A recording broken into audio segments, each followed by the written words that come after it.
So in this video, I want to talk about what I want to talk about. I hope that who is ever watching, um I whoa. Okay, I'm gonna start over.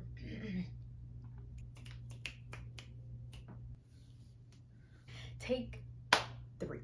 It is time for another chat in Diamond's world. So today, I'm going to talk about 2 main things. One, why I cut all my hair off almost 2 years ago. And 2, what I kind of learned and realized about myself and things like that. I did a big chop years ago, like 2012. But I had cut all my hair off basically like down to a fade, except for like a little 3 inches at the top, in December 2019.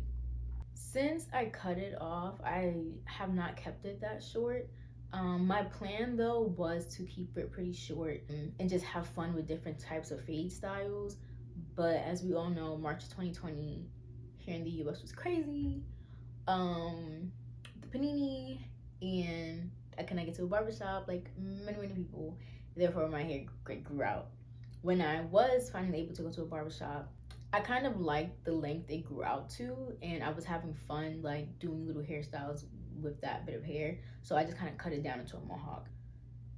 So I had that, and since I got the mohawk in like summer of 2020, I've had my hair grown out since. I've just kept the sides short, but my hair itself has been growing out. I feel like I get the best of both worlds, that I get to have fun with different styles without the hassle of like taking like 5+ hours to just wash my hair, which brings us back to the original story, why I cut my hair off. All right, so when I made the decision to cut my hair off like that, I was in my first semester of grad school, and I was just, I was over it with my hair, completely over it. My hair was pretty long, very thick. I'm very thankful for my thick hair. I enjoy it most of the time, but when it comes to washing and styling, it's just a headache. And I just didn't have time for it. I'm in the midst of like working in my classes and just life. Like I just didn't have the physical and emotional and mental capacity to sit there and like plan my life around my hair. It was getting irritating. Also, I felt like my hair wasn't reflecting how I felt on the inside. Like on the inside, I was super happy. I was really happy to be starting school, starting this new program. I was really happy, like, being in a new city. I was really happy, like, discovering and rediscovering things that like brought me joy, and just like really living in that. So on the inside, I was super happy, and on the outside, I'm just wearing like a dusty puff and a hair wrap every other day. And so yeah. Oh, and okay. I'm missing a main part of the story. So I met this girl who's a good friend of mine now. She was in school with me as well, and black girl, and she had a fade, and it was so cute. First of all, she looked mad good with it, and the haircut itself looked good. I'm just like, I could be a boy-headed baddie too. Like what? So it was just like super encouraging and motivating, like seeing her rock her hair like that, and still be confident. Yeah, so it was just like really motivating and encouraging and inspiring, and I was like, yep, that's it. That's what I want to do. I was ready for a big change. I was going through a big change, and I wanted my hair to reflect the big change. So that's how we get to me cutting all my hair off. I was really nervous. Obviously, in the society we have such an attachment, especially like as women. I don't want to like overly generalize, but like a pattern I feel like I've noticed just from like growing up, from media, from things people may say in their various cultural groups around having long hair. Like when you say, you know, you're trying to have really, really short hair or like cut it all off, people kind of be like, you sure? So I was nervous to do it. I was nervous to cut my hair. But when I cut it, I was just like, I was leaving the barber. It was this amazing black woman that cut my hair. And I just felt so light and happy. I was surprised at how positive I felt. I just felt this huge sense of relief and release. Okay, so yeah, I got the story of why I cut my hair. And now I want to share like 3 main lessons I feel that I kind of learned and realized about myself from this experience. So, number 1, I realized how important it was for me to actually have fun with my hair. I'm always so hesitant to make decisions, like even buying things online. I will have stuff sitting in a cart for months before I actually order it. It doesn't make any sense. And I think about every outcome. I do so much research. Like, I'm just very, very meticulous when it comes to making decisions. So, especially when it comes to making decisions on my body that's permanent, I'm gonna be thinking for months and probably years, maybe. I remember when, like, before all of this, I had wanted to dye my hair for a really long time. But I was like, no, what's gonna happen if I bleach it? Like, blah, blah, blah. And I'm just like, wow, I spent all that time like half happy with my hair when I could have dyed it and just, anyways, I'm digressing. But the point is, I underestimated how much joy it would bring me to do a style that I'm feeling, you know, to change my hair in a way that may, you know, that is going to be really different for me. And it is a big change, but like if I'm really feeling it, just go for it. So cutting my hair off definitely gave me more confidence in myself, and encouragement to just kind of go for things when it comes to my hair in terms of like cutting it. Who knows, like I may go back to a fade again. So yeah, so like with cutting it, dyeing it, like those are kind of permanent things for me. Even like trying this ponytail, like I've never done something like this, but I'm like, why not? Like, just this has just opened the door for me to not be hesitant and paralyzed in my decision making regarding my hair, and to just like have fun with it. Hair is so temporary, and for the most part it's going to grow back. That honestly was my 3rd point. So yeah. My 2nd point was gonna be that in reflecting about what took me so long to even cut my hair off, like what was I thinking about? Why was I thinking about it for so long? I think a big part of it for myself was that I subconsciously was prioritizing growing my hair to my butt. Like I had a strong desire to achieve that like waist length hair.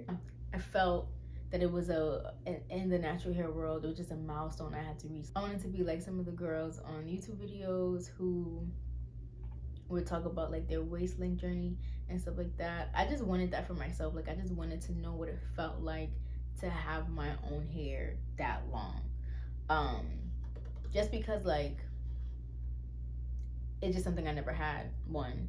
And 2, it's something that's so glorified and glamorized on TV and like movies and magazines and media and social media. Like it's like this pinnacle of beauty for a woman to have like long, luxurious, thick hair. So I was trying to get that for myself. But like at what cost? You know, like okay, so I'm trying to reach this standard of beauty, but I'm unhappy. So am I gonna really sit here and be unhappy with my hair the whole time? And then I get to this waist length and then I be happy for the day and then go back to being unhappy because the problems I have with my hair never went away just because I achieved this certain goal. You know what I'm saying? Like, no, I was like, I can't sit here and have my life on hold, um, just because I'm trying to like reach a beauty standard that is made up and kind of dumb anyway. I was also surprised with myself that I even was holding on to the beauty standard. In one of my previous videos, I talk about how I came to accept my natural hair and really embrace it when I did go natural.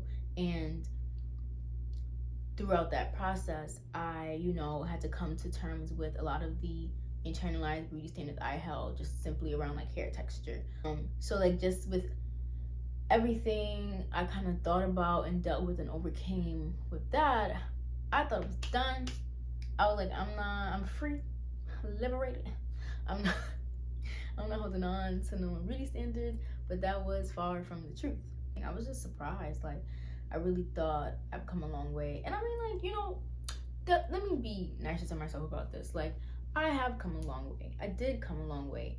And I was surprised, but also not surprised. Like, of course I was holding on to something like this, and I can't be too surprised or like too upset with myself, because it's just like there's so many things that we have internalized, so many things we may subconsciously believe to be true. And like there may be parts of us that like know it's not true. However, we still unintentionally want it, or like not unintentionally, but like maybe like unknowingly or like in the deep back of your mind, you kind of desire it, you kind of want it. And honestly, it's really, it can be a lifelong battle. It may take years and years and years to even like be able to recognize one, what those things are, and then make a conscious effort to not believe in it. Like I don't know a better way to say that. So for me with this whole long hair thing, like on the surface I'm like, yeah, like I know that you don't need long hair to be beautiful, you don't need it to feel beautiful, but that didn't mean that I 100% like fully let the idea go inside. But yeah, it's just, we've been sold a lot of bull crap. To make a long story short, one of my friends put it really nicely. I was talking to my friends about this topic and how I wanted to talk about it and just sharing my thoughts and stuff like that. And one of them said like, yeah, of course it may take years and years and years to realize that you desire certain physical features that have been sold to you as the thing to be desired, like, that has been sold to you as something that is the most beautiful, something that is the most valued, something that will get you furthest in life. And what's even harder about this is that many times people don't even realize that something is being sold to them, because it gets very, very implicit, really hidden. So I guess to like wrap this up, I am embracing the fact that this is a lifelong journey of like recognizing and unpacking and unlearning a lot of various like ideals like about physical features. I'm gonna stick with beauty standards because I'm talking more about beauty stuff in this video. But yeah, this is a lifelong journey. I probably have many other things that I'm holding on to. And I think if many of us are honest with ourselves, we all struggle with that a lot more than we think. In terms of my hair, as I continue to try different things with my hair, have fun with it and stuff, who knows what else I'm going to learn about myself and about how I'm thinking about my hair. Who knows how my relationship with my hair may change. Really excited for all of it. So yes, thank you for watching this video. Thank you for listening to a glimpse of what be going on in Diamond's world. I hope you were able to maybe relate to something. Let me know if you just have an experience of your own you want to share. Like I genuinely want to know. I am very excited about this YouTube channel as a place for me to connect with other people around their, hair experiences and beyond. I really want to have conversation with people via this platform. So